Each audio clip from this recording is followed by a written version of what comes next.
On Monday, international nuclear inspectors made sure Iran was keeping its end of the bargain to stop enriching uranium at 20%.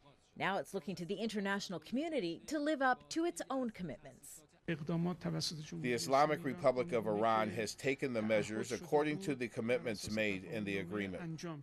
But back in Washington on Capitol Hill, there's pressure to maintain the hardline stance on Iran's sanctions, and these Iranian Americans are worried about it.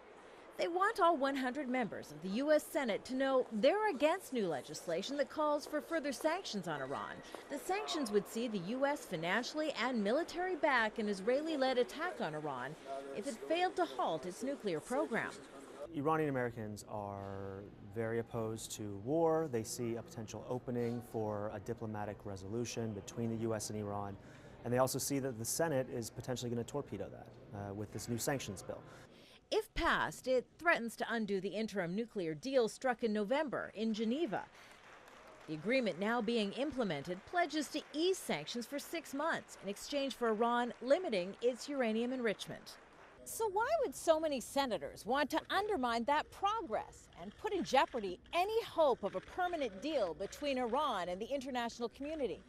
Well, the answer has a lot to do with how U.S. politicians raise money to get elected and stay in office. Indeed, there are many U.S. senators who privately worry new sanctions could drive the Iranians to take a tougher stance and possibly end negotiations. Israeli lobby efforts on Capitol Hill are well organized. They don't want to get on the wrong side of groups that provide political contributions, AIPAC, other groups like that. And so they're just doing what various lobby groups tell them to do.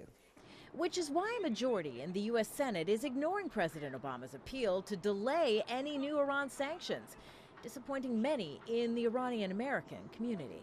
They're going to divide more and more United States into Iranian versus Jews, Muslims versus Jews, and this is the problem. We don't need no division in this country. This is a home that we all chose for unity, for freedom, for democracy. Well, a final vote on the legislation has not yet been scheduled.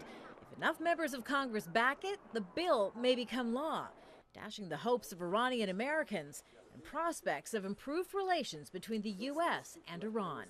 Kimberly Helkett, Al Jazeera, Capitol Hill.